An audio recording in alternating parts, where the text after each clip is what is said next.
Bonjour à tous et bienvenue sur Deux points, ouvrez les guillemets. Aujourd'hui, nous allons recevoir Alix. Alix va nous parler des loyautés de Delphine de Vigan.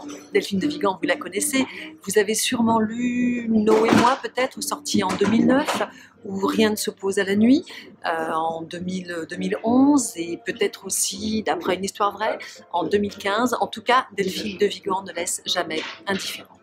Cette année, en 2018, elle a sorti Les loyautés. Alix, c'est à toi.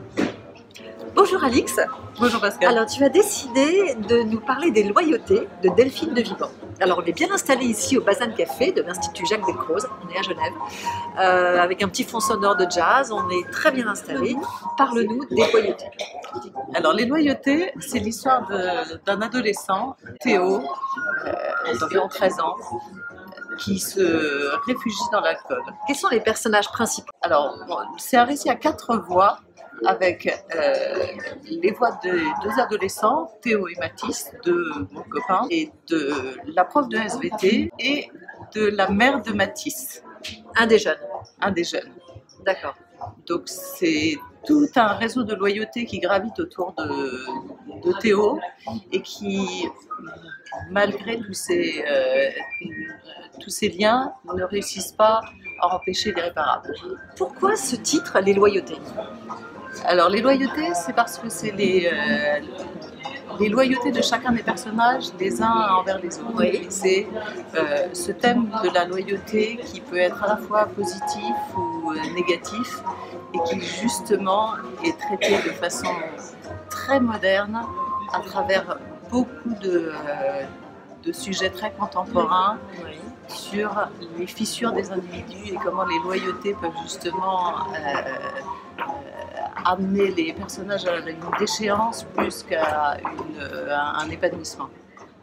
Alix, alors surtout tu ne nous racontes pas la fin, on ne veut pas savoir. Dis-moi, quels sont les thèmes abordés dans ce livre? Alors, le thème abordé évidemment les loyautés, mais aussi les déchéances par l'alcool. Les adolescents, l'alcool de la génération précédente, le chômage et les effets néfastes sur l'homme. Le sentiment d'échéance justement chez l'homme est vu dans tous les membres de sa famille environnante. Et le divorce. Le divorce. Ouais.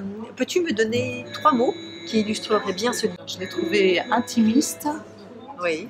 Très contemporain, et comme toujours chez Delphine de Vigan, toujours. Alix, est-ce que tu as lu d'autres livres de Delphine de Vigan? Alors j'en ai lu 3 autres, j'ai lu Nos et moi. Nos et moi. C'est celui avec lequel elle s'est rendue célèbre. Hein. Oui. On va dire, oui. Voilà, voilà. C'est le premier que j'ai lu et c'est sans doute celui pour lequel j'ai eu mon coup de cœur. Oui. J'avoue que pour les loyautés, j'ai beaucoup aimé, j'ai été touchée comme pour chacun de ces livres. Je trouve qu'il y a un réalisme de la description des personnages et des sentiments qui est toujours très émouvant. J'ai eu l'impression pour les loyautés que ça appelait à autre chose. C'était comme un peu un arrêt sur image et qu'on avait envie que l'analyse soit plus développée. D'accord. À qui l'offrirais-tu ce livre? À toutes les femmes qui ont des enfants adolescents. Merci beaucoup Alix, en tout cas tu nous as donné envie de lire ce livre. Dis-moi, on dit merci qui? Merci de quoi ouvrir les guillemets.